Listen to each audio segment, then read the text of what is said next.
¿Qué es en realidad el turismo? Bienvenido al podcast que te hará reflexionar, dudar y viajar con una mirada diferente. Conducido por los periodistas turísticos Leandro Bayone. El turismo es una entelequia. Ninguna definición lo completa. Beatriz Arias. Soy turista cuando me propongo ser turista.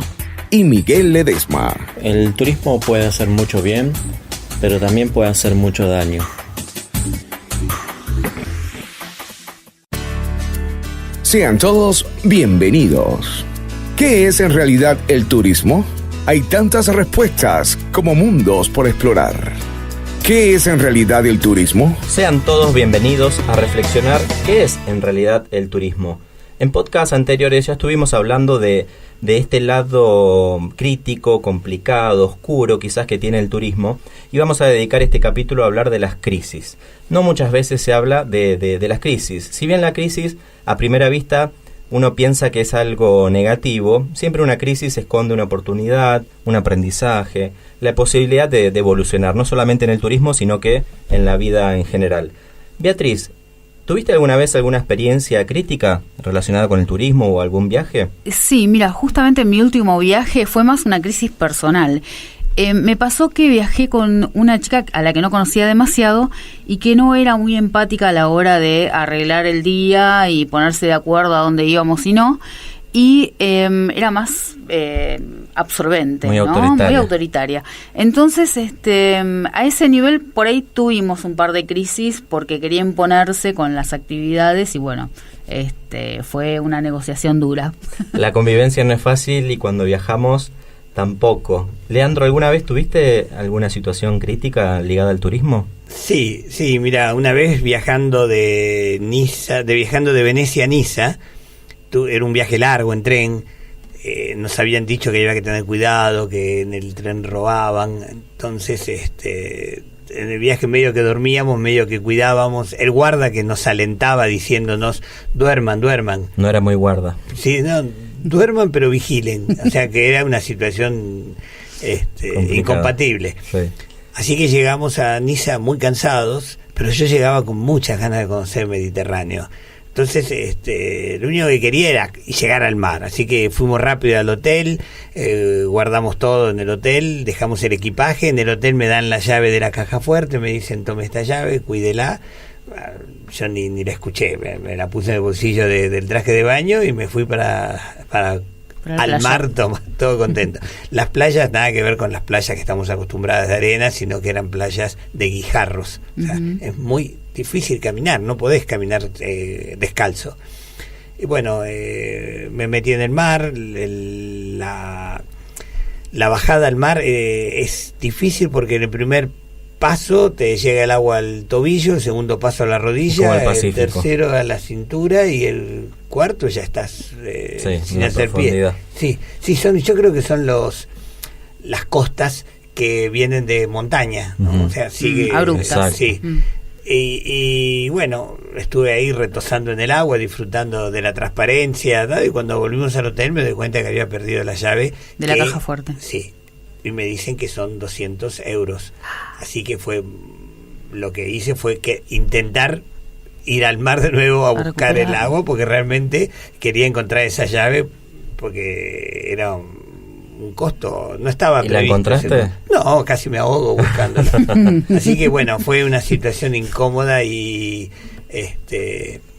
no la disfruté. Yo creo que todos nuestros oyentes están pensando en alguna situación que a ellos les ocurrió en algún momento, ¿no? De un viaje, porque siempre hay alguna cuestión económica que no sale bien, algún servicio incumplido, alguna convivencia como la de Beatriz que no funciona, o a quien no le sucedió algo en un aeropuerto. Ese fue mi ejemplo. Fue mi primer viaje que yo hacía en avión, fue a Venezuela, pero al regreso teníamos una escala en San Pablo antes de llegar a Buenos Aires. Y bueno, como era mi primera vez, digamos, en un aeropuerto, más allá de cuando ya había estado en Caracas, y por supuesto el de Buenos Aires, quise salir a recorrer. La cuestión es que yo tenía 3 horas para el siguiente vuelo. Recorrí, pero cuando quise volver al interior, digamos, del aeropuerto para tomar el vuelo, faltaba media hora y realmente había mucha cola, tanto para la parte de despachar el equipaje, para la parte de migración como para la parte de aduana. Entonces tuve que empezar a decir que mi hermano estaba más adelante, que por favor me dejaran pasar. Después tuve que decir que iba a perder el vuelo. Bueno, todo eso en castellano. Los brasileros muchos no me entendían y se enojaban. La cuestión es que logré llegar al avión. No lo perdí, porque si lo perdía no sabía realmente qué iba a hacer. Y la cuestión es que cuando llego al avión se corta la luz del avión. Estuvimos 1 hora adentro, sin aire acondicionado, sin luz. Realmente fue una fea experiencia, una crisis atrás de la otra, porque cuando llego a Buenos Aires, mi maleta se había ido a Río de Janeiro. Así que fue un viaje complicado, la verdad que fue crítico desde principio a fin. Vamos a hablar de los diferentes tipos de turismo que establece el libro Crisis y Turismo. Hay 10 categorías. La primera tiene que ver con los comentarios negativos. Digamos, ¿a quién no le ocurrió que hablaran mal de sí mismo, no? Pero si nos referimos al turismo, esto se eleva porque se puede hablar mal de una empresa o mal de un destino turístico, y eso le puede perjudicar en cuanto a la imagen de ese destino. Luego se plantea un segundo tipo de crisis que tiene que ver con la inseguridad.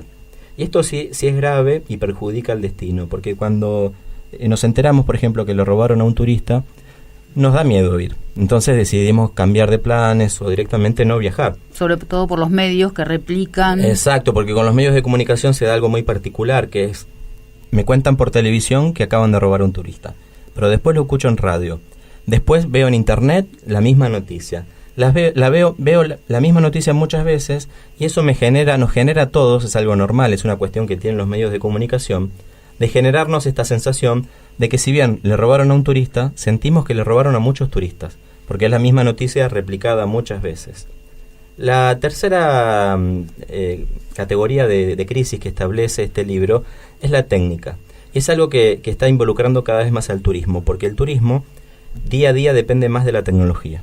Para bien, digamos, nos beneficia en muchos sentidos, nos da muchas facilidades, pero ¿qué pasa cuando los sistemas se caen o se congestionan? Entonces ahí empiezan los problemas y perdemos datos y sobre todo mucha información relacionada con lo económico. La cuarta crisis es la sociopolítica. Y ahí se me viene a la mente lo que pasa también con los aeropuertos, con los paros. Muchas veces decidimos viajar, sobre todo en temporada alta, y los diferentes gremios deciden hacer paro porque saben que hay mucha gente viajando. Y eso es algo que nos complica la vida a los turistas, sin dudarlo. La quinta crisis que menciona este libro es la económica. Y es algo que si bien, por ejemplo, sucede todo el tiempo dependiendo del destino, si vamos al caso de Argentina, que estamos viviendo cierta crisis económica en este tiempo, no creo que afecte mucho porque la gente decide viajar por sobre todas las cosas. Es como que prefiere resignar otras cuestiones, pero no deja de viajar. Entonces lo económico a veces puede parecer una crisis o no, o puede beneficiar porque implica a veces que los precios bajen en ese país y que eso le beneficia al turista que viene de afuera. Entonces lo económico podemos decir que es relativo.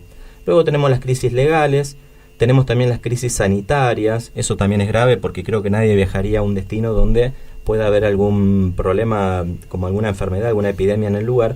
Yo creo que nadie se arriesgaría. Tenemos la crisis medioambiental, que tiene que ver con esta intervención que el hombre hace en el medio ambiente de forma negativa, ¿no?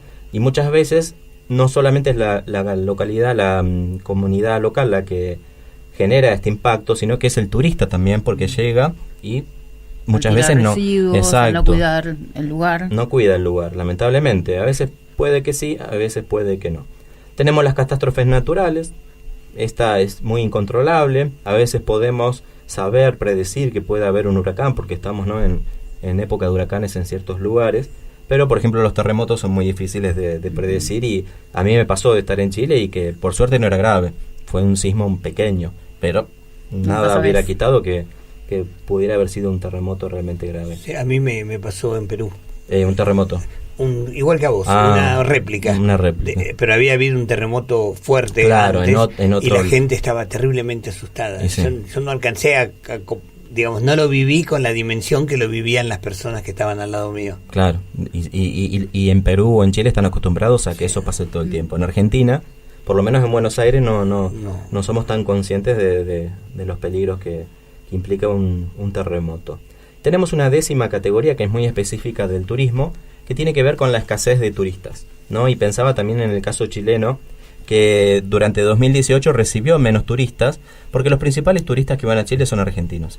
Y como estamos en esta crisis económica, muchos decidieron no ir a Chile, porque muchos van a hacer compras, y no, lamentablemente, digamos, los turistas ya no buscaban tanto porque no podían hacer compras y elegían quizás destinos más cercanos.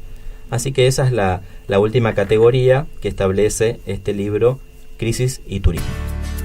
¿Qué es en realidad el turismo? Puedes enviar tu respuesta a @foropertour. ¿Qué es en realidad el turismo? El libro Turismo y Crisis plantea determinados principios básicos. Primero, tratemos de pensar de dónde viene la palabra crisis, del griego, crisis tal cual, se escuchaba igual que como la pronunciamos nosotros, y ellos la tenían por separar, distinguir, escoger, interpretar, resolver. La palabra discriminar también viene de crisis, y esto es importante para que analicemos. Miren, la crisis es el momento en que la rutina ha dejado de servirnos como guía y necesitamos optar por un camino distinto y renunciar a otro. Y qué aburrida sería la vida si todo fuera rutina. Sí, donde tenemos que usar el criterio, que también viene de crisis. Esto es muy importante. No se olviden que siempre que elegimos una cosa, cada elección significa una pérdida. Perdemos todo lo demás lo que no elegimos. Así que esto para que encaremos los distintos temas, los principios que enuncia el libro. Dice, la crisis es un componente intrínseco del ser humano. Por ello, donde hay seres humanos, siempre hay crisis y siempre las habrá. No es posible imaginar la vida y mucho menos el turismo sin crisis. Habíamos dicho que el turismo está conformado por sujetos, claro, y los sujetos somos crisis todo el tiempo. No hay crisis sin sujetos. En cada conferencia... Claro, ahí plantea el libro que el ejemplo ¿no? Se da el mismo ejemplo. De la erupción de un volcán. Sí. Si ese volcán estalla en una isla desierta, no es una crisis, simplemente es un fenómeno de la naturaleza, ni siquiera es una catástrofe, es un fenómeno normal de la naturaleza. La crisis es crisis cuando de alguna forma nos afecta a nosotros como sujetos. Sin sujetos no hay crisis. Cuando el volcán ese acaba con una civilización, como pasó con los minoicos cuando explotó el volcán de Santorini, ¿no? O sea que la crisis aparece como negativa en primera instancia, pero siempre conlleva aportes positivos. En el prólogo del libro se señala que puede ser un desajuste, pero por algo positivo o por algo negativo, pero que siempre puede derivar en resultados positivos. Claro, nos desestabiliza, pero... Siempre es un aprendizaje, lleva a un aprendizaje. Hay un símbolo chino de la palabra crisis que lo expresa claramente. Por la parte de abajo del símbolo significa peligro y la parte de arriba significa oportunidad. Las crisis, como la energía, se transforman, no se destruyen. Esto quiere decir que no es posible vencer o evitar una crisis, como mucha gente suele predicar. Las crisis se atraviesan, se transforman y pueden llegar a prevenirse. Pero es necesario atravesarlas para lograr ese aprendizaje, ¿no? Por más que en ese momento nos disguste o digamos, ¿por qué a mí? Pero en realidad es algo que necesitamos atravesar. Si no, no habría evolución. Más que atravesar, pienso que en el momento que estamos ante una crisis, lo que es importante es analizarla. Todo lo que dice, distinguir, escoger, interpretar, ¿a qué nos lleva la crisis? Hay que tomar decisiones. La crisis nos lleva a tomar decisiones porque, como dice esto, es la rutina dejó de servirnos como guía. Ahora es otra cosa. Y esto que dice también este principio, que se transforma. Y a esto me hace acordar a lo que decía Heráclito, ¿no? Nadie se baña dos veces en el mismo río. La crisis se transforma y nos transforma. Y nos transforma, totalmente, sí. Una crisis no comunicada, escondida, sigue siendo una crisis. No alcanzará con barrerla debajo de la alfombra. Y más traumática será mientras más se tarde en advertirla y hacerla visible. Bueno, esto es en todo, en la vida, ¿no? Realmente estamos hablando de crisis en el turismo cuando podíamos llevarlo a todo. La negación es un mecanismo que no nos sirve, no nos ayuda en esta situación. Pensar que algo no está pasando Pero en el turismo hay como una negación mayor que quizás en otras áreas de la vida, porque queremos que el turista